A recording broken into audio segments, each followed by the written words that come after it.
Here's to backcountry skiing in the Northeast, of which the season is now officially well underway. So I am going to take you along on some of my favorite places to ski in the Northeast. So a little bit about me and what I've been doing. In the late 1980s, I got a call from the Appalachian Mountain Club asking me if I would be interested in writing a book about skiing. They didn't really have any guidelines because it turns out they weren't really skiers or backcountry skiers. They thought of themselves as a hiking organization. And I later learned that this was a very radical idea for them to do a ski book. But that was sort of funny to me because I'm a ski history buff, and I knew that the AMC was actually a big promoter of skiing back in the 1930s. So I decided to do a book on what I love to do and was trying to figure out more about, which was skiing in the highest peaks of the Northeast. And while that may not seem so unusual today, in the 1980s, really the high peaks had been abandoned pretty much to snowshoers. But I knew that back in the 30s and 40s, there was a whole culture around cutting trails, finding, big bowls to ski all throughout the highest peaks of the Northeast. So I went in search of those. I was looking at old historic maps and then going and finding them. And the result of that, was the very first book. Let me move backwards here. This, Classic Backcountry Skiing, was the first edition and the first guidebook to backcountry skiing in the Northeast that I wrote back in the late 1980s. And a lot of this was a research to look at the other heyday of backcountry skiing in the Northeast, which was actually almost 100 years ago. Backcountry skiing enjoyed this heyday just after the Great Depression, when the Civilian Conservation Corps went around. Well, I'll just take you through a quick little spin through these books. So 10 years later, I wrote, the book got broken into 2 volumes, and it got renamed Backcountry Skiing Adventures. This is the Maine, New Hampshire book. This was the Vermont book, so now we're up to about 2,000. And then in 2010, Best Backcountry Skiing in the Northeast, new title, same basic idea.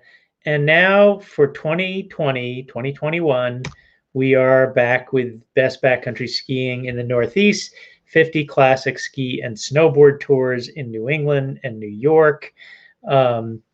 And so these books, and if you want to know more about it, bestbackcountryskiing.com is the website where you can order signed copies and all that. But so when I did this book about skiing in the highest peaks, I thought about 100, it would sell about 100 copies. I did not tell my publisher this. And that if it sold 100 copies, I would know or be related to 95 of the people, because not that many people were backcountry skiing. There was a little revival going on of telemark skiing at that time.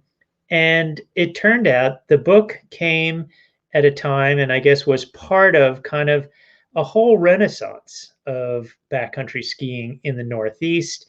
And people began heading for the highest hills. And so now here we are 30 years later.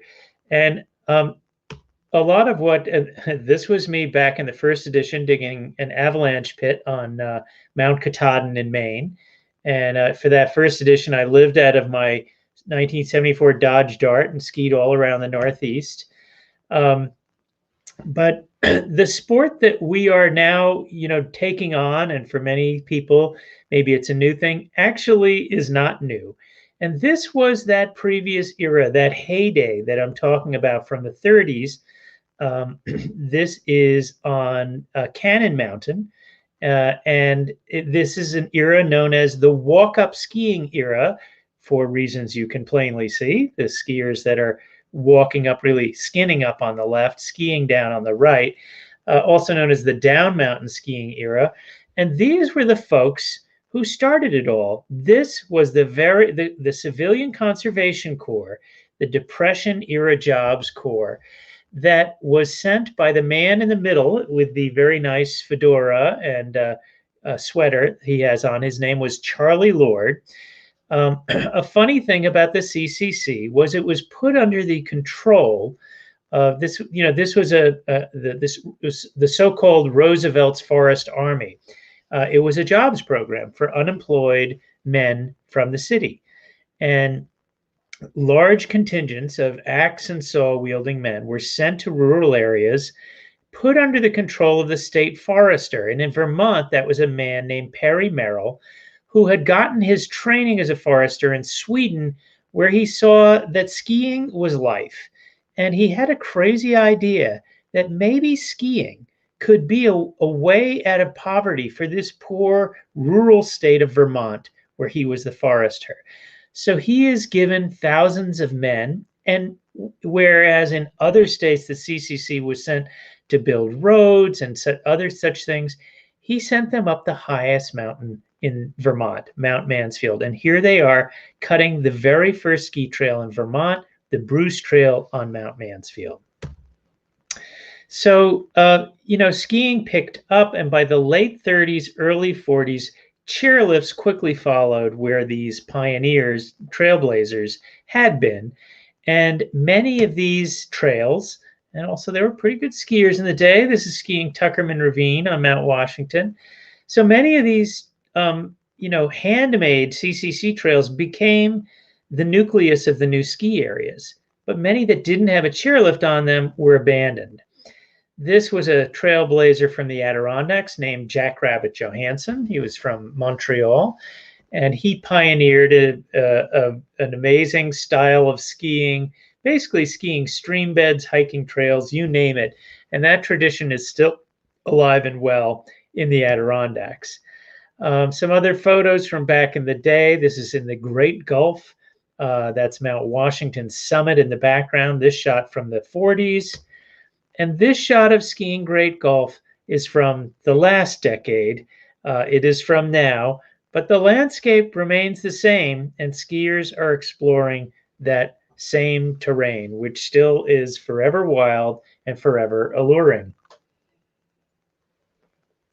So this is Mount Washington. On the left, you see that kind of looks like a half a teacup. That is Tuckerman Ravine, which was and on the right, the other teacup is Huntington Ravine, which is primarily an ice climbing area, but now also gets skied. And Mount Washington has been luring skiers for 100 years to ski the steepest terrain in the East. There's a close-up of Tuckerman Ravine. And, this area, the Tuckerman's is a place you might, associate the landscape with skiing out west or in Europe, but it is a place that will challenge you, scare you, thrill you, and there's endless skiing possibilities there, but also all around Mount Washington. This is actually the photo on the cover of the new edition of my book, Skiing in Tuckerman Ravine. One thing about Tuckerman's, and we'll talk about this a little more, is it's a place that does avalanche. And as you get into backcountry skiing, a lot of our terrain, we're lucky in the East, is not necessarily avalanche prone. But the steepest terrain, steep open slopes like Tuckerman's, also Mount Katahdin in Maine, and some of the other wilderness ravines around Mount Washington will avalanche. And you really need to take an avalanche class, become familiar with those hazards. And this is also in Tuckerman Ravine, some of the amazing skiing and amazing skiers you will see around there. Many of some of the best skiers in the country, including Olympic skiers, have cut their eye teeth in Tucks, as it's known. The landscape that we have, people think of the East and they think of tight trees and the ice coast. I would just like to say that I pretty much only ski powder. I don't go out when it's icy. I always look for where I'm going to find soft snow. So, and I have no shortage of ski days in the Northeast. So if you are a powder lover, welcome to the feast. There is plenty of it. Another photo of skiing in Tuckerman's, also in Tuckerman's. And this is one of the wilderness ravines next to Tuckerman's. So Tuckerman's is known as the steep skiing playground. This is Oaks Gulf. Tuckerman's is surrounded by other skiable ravines. And I write about all of these in my book as possibilities. So this is some of the steeper and wilder terrain. This is Gulf of Slides, which is also near Tuckerman Ravine. It's accessed from the same place, the Pinkham Notch, which is the headquarters, the backcountry headquarters of the Appalachian Mountain Club up in the mountains of New Hampshire. And this is another bowl on Mount Washington, Ammonoosuc Ravine. So all of these, Mount Washington is massive and it is ringed by skiable terrain everywhere. And this is King Ravine in the White Mountains, in the northern edge of the White Mountains, a beautiful wilderness ravine. Some of the steep gullies of the Great Gulf, another ravine that is just north of Tuckerman Ravine. You reach it via some of the same trails. Well, I'm going to move around the Northeast. This is now the summit of Mount Moosilauke, which is, and in the background, the Franconia Ridge of New Hampshire. If you know where Cannon Mountain is, it's very close to there. Moosilauke is a fabled spot in New England ski history. It's actually owned by Dartmouth College, and there is a beautiful wilderness lodge, three-season wilderness lodge called the Ravine Lodge, that's owned and operated by Dartmouth. It was recently rebuilt to a state-of-the-art, super efficient structure. Unfortunately, it is not yet open in the winter, although it used to be. And I'm hoping that Dartmouth can be persuaded that now that it has a new lodge, it's ready for winter again. They've been skiing on Mount Moosilauke. The first race in North America, sanctioned race, was on Mount Moosilauke.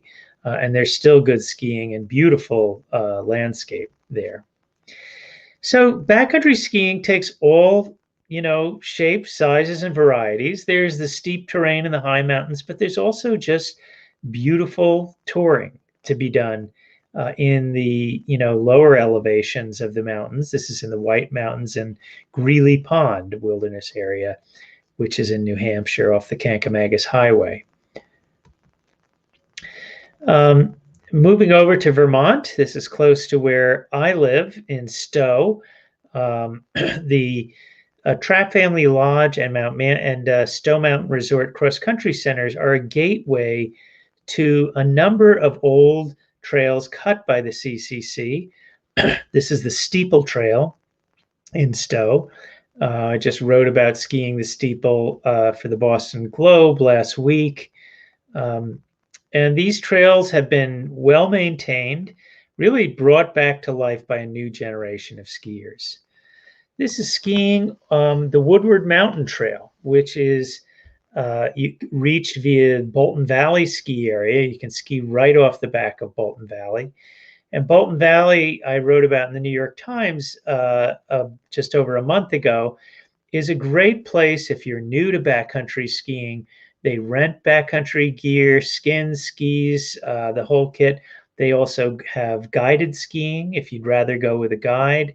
They'll teach you the basics. So it's a really user-friendly place to get started. This is also skiing in the backcountry around Bolton. Bolton is kind of the hub where many spokes radiate outward. This is beautiful powder bowls off of the Woodward Mountain Trail. And this person is splitboarding, which is, for those of you who aren't familiar with that, it's a snowboard. You can see a line down the center of the snowboard. It splits in half so you can ski uphill and snaps back together so you can snowboard downhill. This is 30 years ago, me skiing the Teardrop Trail, one of the first trails on Mount Washington, on Mount Mansfield, the highest peak in New Hampshire. And this is skiing the Teardrop more recently. The Teardrop is a legendary trail, also designed by that fellow Charlie Lord, who I mentioned from an earlier slide. And it is a very reliable stash of powder. The Bruce Trail, which you saw the picture of with all those CCC men waiting to cut, this is skiing the Bruce Trail today. As you can see, it's still in fantastic shape. It's a 3-mile long descent. You actually can reach the top via a chairlift at Stone Mountain Resort, or you can skin up to it. But still a great run, still packs plenty of thrills. And this is skiing sort of a gentler tour into Nebraska Notch, not far from Mount Mansfield in Vermont. And one of the more famous tours is on the Bolton the Trap Trail, which is part of a 300-mile-long backcountry trail called the Catamount Trail in Vermont. This is sort of one of the gems of the Catamount. And it connects two great resorts, Bolton Valley and Trap Family Lodge. The story behind this trail, which is about 6 miles, well, depending on where you exit the trail, anywhere from 6 to 9 miles long. I talked to Johannes von Trapp, who owns the Trap Family Lodge, and he described how he thought that skiing hut to hut and ski area to ski area back in the early 70s, that this was the future of skiing. And he couldn't believe that really what skiers flocked to was his groomed cross-country trail. So he cut this trail along with another fellow named Gardner Lane from Bolton Valley. They're kind of two pioneers of skiing in Vermont. And it turns out this was not the centerpiece of his operation. It was his hotel and his groom trails. But nowadays, as this has been integrated into the Catamount Trail Network, it is once again really a star attraction. And this is Johannes' son, Sam von Trapp, on his first descent on a beautiful powder day, skiing the Bolton to Trap Trail named for his family.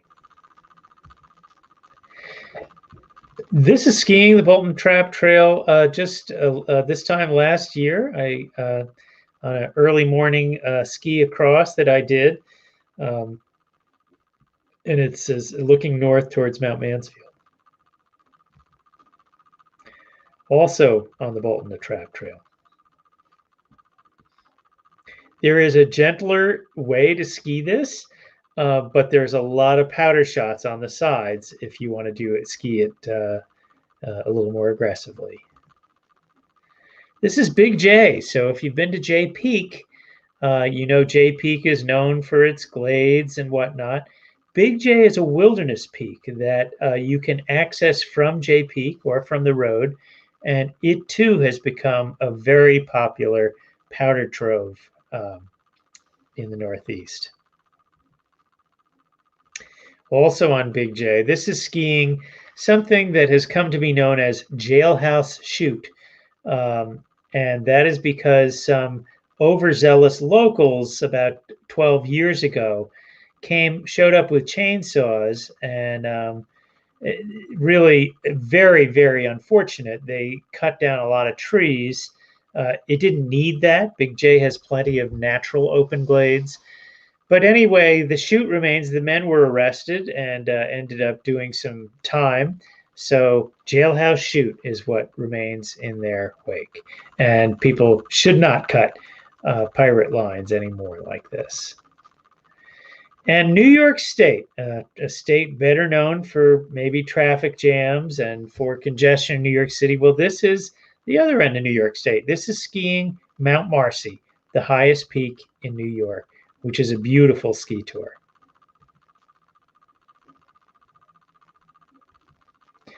This is also up in the Adirondacks, access from Lake Placid. Avalanche Lake is a beautiful tour to an area of ice cliffs and frozen lakes that you ski up to and around. One of the stories that I really enjoyed is the story of the Thunderbolt ski trail on Mount Greylock, the highest peak in Massachusetts. Back in the 80s, when I first was exploring some of these historic ski trails, I learned about the Thunderbolt, went to go find it and ski it. I showed up after a big snowstorm, and a ranger at a nearby state park told me that my partners and I were going to die if we went and skied the Thunderbolt. No one skied it anymore. So that, of course, was made it even more exciting to go find. So we did find the Thunderbolt. We had old maps, and it was kind of barely there. You could sort of, it was very brushy. We skied it. I put it in the book in that first edition. And a local school teacher by the name of Blair Mahar had read about the Thunderbolt and assigned to his class, this is in North Adams, Mass, to interview older local people about the Thunderbolt, to learn about the era when thousands of people would come line the trail to watch all the big colleges, Williams, Harvard, Dartmouth, come and race there on this legendary trail. Well, one thing led to another, and the community essentially brought the Thunderbolt back to life. You see here the sign, the big shush. They labeled all the sections. This is a warming hut at the top that they, revived and dedicated it to a famous skier of the trail, Rudy Konechny, who from the 30s, he later died in World War II in the 10th Mountain Division. And this is skiing the Thunderbolt today. You can see this has been, it is back to its full glory. And, there's now a museum in downtown Adams. This was the 75th anniversary. The town has really adopted the Thunderbolt as part of its heritage. And it's really great to see this new life. And to me, it's proof that lightning does indeed strike twice. And now we go to the granddaddy of the Northeast, and that is Katahdin in Maine. Apparently, it is referred to as Katahdin means great mountain, so you don't call it Mount Katahdin, although many people do. Anyway, Katahdin is a place that looks more out of the Alps than out of the east, but it's home to great mountaineering, great skiing again. There are avalanche issues to be concerned about here, so that's something you need to get trained in. But it is a thrilling landscape. These are photos by the photographer Jamie Walter, who really brought back just the best ski photos from Katahdin, and they're also in my book. And every place, they're skiing everywhere. This is Acadia in Maine. You can see the Atlantic Ocean off in the distance. There's great skiing to be done there. You have to move quickly. And that coastal climate, the snow is now you see it, now you don't. But they do have their powder days, and this is one of them. When I first wrote these books, Maine was kind of a problem because Maine has been so heavily logged that it didn't really have great skiing. Well, people ask, does anything change in the 10-year intervals that I've done these books? This is now the 4th iteration. And I can confirm that things change a lot. Maine is now home to 2 of the best hut-to-hut trail networks in the country, not just the East. This is one of them, Maine Huts and Trails. And as you can see, a hut is a little bit of a misnomer here. This is a gorgeous, state-of-the-art, off-grid backcountry lodge. The interior is all done by local craftspeople. This is skiing. Last year, we skied 4 nights. This is looking at Great Falls, one of the beautiful wilderness falls on the Dead River of Maine that you ski alongside. This is another hut system in Maine run by the Appalachian Mountain Club through what is known as the 100-Mile Wilderness.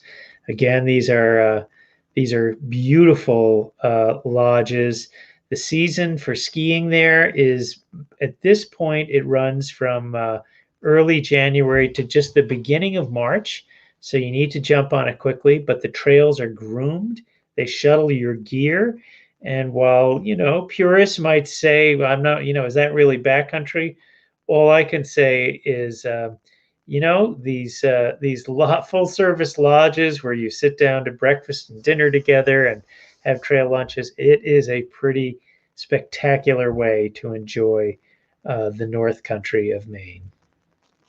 This is skiing between the lodges. And here, instead of heavy backcountry skis, we're on lightweight cross-country skis that you would use at a cross-country center.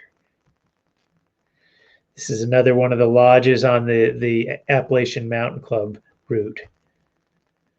So one of the other things that has happened is the growth of a community-supported skiing movement, a grassroots skiing movement. This is in Vermont, a group called RASTA, which is the Randolph-Rochester Sports Trail Alliance, and they have cut new ski trails in conjunction with the U.S. Forest Service. So now hundreds of people come out in the fall to cut the trails that they later come to ski.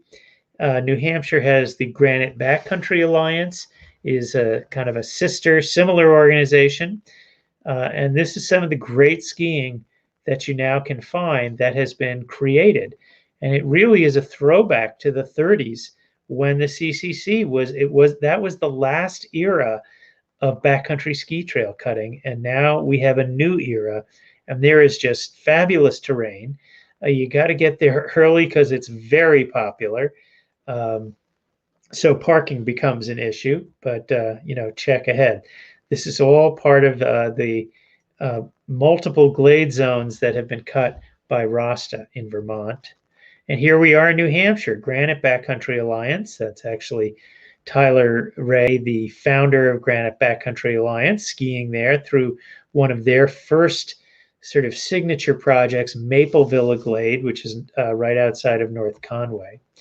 And this is a Baldface. So again, they got permission to work with the U.S. Forest Service to actually, well, this is a natural open slope, but to create gladed terrain for skiers. This is another Granite Backcountry Alliance glade zone called Crescent Ridge, which is, again, north of North Conway, north of Pinkham Notch.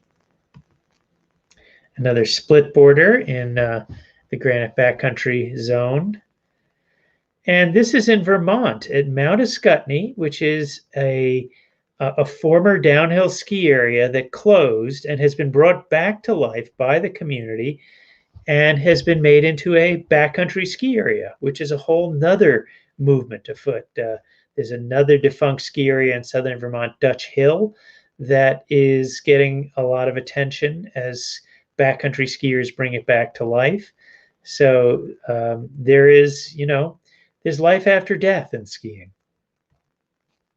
And this is Dutch Hill, which is right on the Mass border, a defunct ski area that the Forest Service has given permission to recut.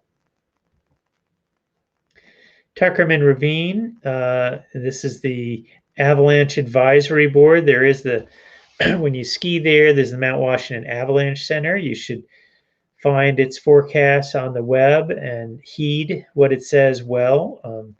Avalanches are a major hazard in the backcountry on open slopes in particular, or on steep slopes. So this is an avalanche class being run by one of the groups around Mount Washington. And a little bit about the spirit of backcountry skiing. I generally say that anything that can go wrong will go wrong. This is my telemark binding snapping in the middle of a tour. Fortunately, I had some repair equipment that I could put things back together, but you need to be prepared for when things don't go as you planned. So having, the part of the explosion and also I would say humility, very important for the toolkit of the Eastern backcountry skier. It's, being able to drop it on a dime, Very important skill for these parts. And, getting to know not just the texture of snow, but the taste of snow, part of the toolkit and mental preparation that Eastern skiers go through. This is snowcat skiing Vermont style. I got invited to go snowcat skiing on Camel's Hump last winter, and when we showed up, this was the contraption they had sitting in the bucket loader of this this little device, which, of course, being the rustic affair that it was, ended up getting stuck, and we had to pull it out. But the reward was this: a beautiful powder glade on Camel's Hump.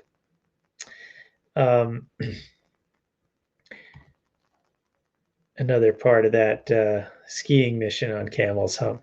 I was going to say that, what we're seeing right now with the COVID pandemic, which is that, it's part of a perfect storm that has energized the backcountry skiing movement, where for many people now, backcountry skiing is the only skiing they're doing. Gear stores are reporting huge runs on skis and all outdoor equipment. So this is the winter of backcountry. It also comes at a time when backcountry ski equipment has made it so that anyone who can ski can backcountry ski, provided you pick up the necessary outdoor skills, learning about navigation, first aid, which there are many places you can learn those things. This is a ski tour through the Pemigewasset Wilderness. Some of the funny things that happened along my travels. I encountered these guys. They were high up in a tree. I asked them what was wrong, and they said there was a moose threatening to kill them. So I offered to ski around the bend to see the moose, and did indeed see this little calf. I told the guys they could come down, and I shooed away the moose. They said, no, it wasn't that little baby calf. It was the mama, and she wanted to kill them. So who knows, but you never know what you'll find when you head to the backcountry. But one thing you can be sure of finding in the Northeast is beautiful terrain, great skiing, and adventures that will keep you busy for a lifetime.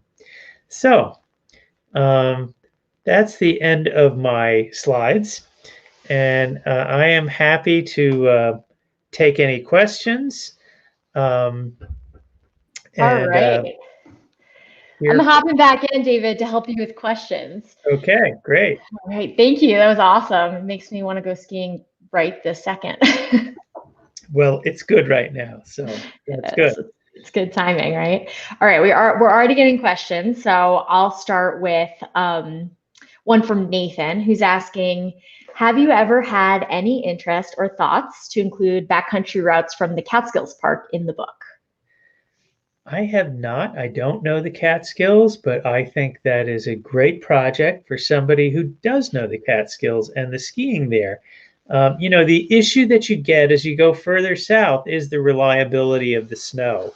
And, with climate change, this is really becoming an issue. The southern routes, even in my book, I'd get down to the coast of Maine, I get down to Acadia, they're just getting iffier and iffier. So, but listen, I think if there's, the backcountry skiers of the Catskills, if they want to share their secrets, the field is wide open. Everyone's ready.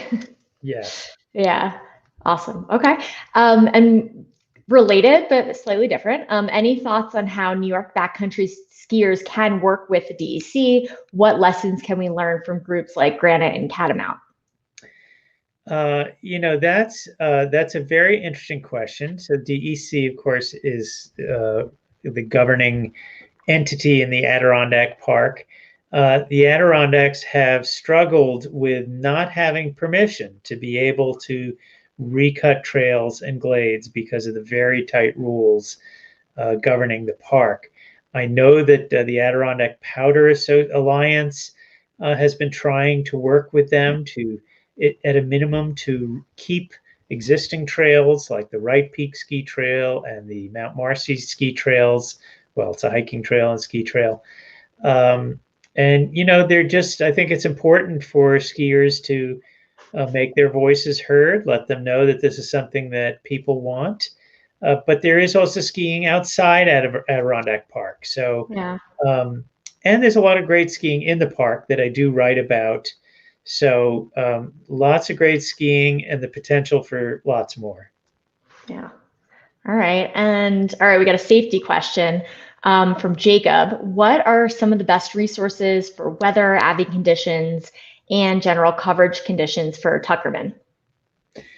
Well, that's simple. The Mount Washington Avalanche Center, which just Google it. I think it's Mount Washington Avalanche Center.org, has daily forecasts. It also lists conditions on the Sherburne Ski Trail, which is the way in. And by the way, for folks looking for kind of a good introductory place going up to Mount Washington, skiing the Sherburne Ski Trail, the Gulf of Slides ski trails, these are really user-friendly, good places for people new to backcountry skiing to get their legs. You can check out Tuckerman Ravine. It's probably a bit more than, a newcomer wants to take on. But anyway, Mount Washington Avalanche Center is a great resource for all things avalanche stuff. There's also some Facebook groups. There's a group called Friends of Tuckerman Ravine. They have some useful information, and there's good resources on on Facebook. There are user groups for backcountry skiers in the Northeast that there's a lot of trip reports that people will post. Yeah, awesome, thank you. All right, gear question from Tamara. Are you on AT gear or tele gear? I am a tele skier, but telemark skiing, was really the mode of choice, say 10 years ago, when people say, what changes? And I say, well, everything changes between these books. Who would thunk that the revolution in amazing AT equipment has made it, the skis are so light and so good. But I continue to telemark, but that's really, I'm a minority now. I know when I talk to the big ski shops, they're saying 80% of their backcountry ski gear is AT.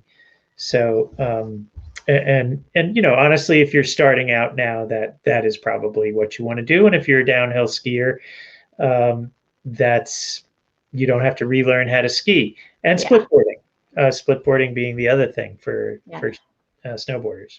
Yeah, absolutely. Okay, Wesley asks, night skiing, question mark. That's the question. Really adventurous. It's not something I do. I kind of like it by my wood stove at night. I will say there's amazing, these LED headlamps are very inexpensive and they light up a huge swath of terrain. So I have friends who go night skiing, and if you work in the day, it's perfectly. And there's also, very dedicated dawn patrol skiers and skinners up around where I live in Vermont. It's a little bit harder to do from New York City, but by all means, I mean, Central Park, night skiing, cross-country skiing after a storm, sure. Right? We just need that snow here. You just need the snow. Exactly. Speaking of snow, Nathan asks, how have you seen snowpack and other conditions on the East Coast backcountry or in the East Coast backcountry change as evidence of climate change over your 30 plus years? That's a great question. I mean, there's no question that climate change is having a big impact, and I have a kind of epilogue in this book saying that skiers are the canary in the coal mine for climate change. There are studies being done now that are showing that by the year 2040, which is not that far away, that's 20 years out, that about half of the ski resorts in the Northeast will no longer have enough snow to be viable. So this is real, and yes, I'm seeing it in that the southern tours are just a lot harder to get in good condition now. So that's even Western Mass and places like that. And climate change is generally marked by weather extremes. So we have enormous nor'easters, and then we have droughts. So all of these are part of it, and I would encourage people to be active. Groups like Protect Our Winters is focused on skiing and climate change, but also 350.org and other groups working on climate change. If you care about skiing, you need to care about climate change.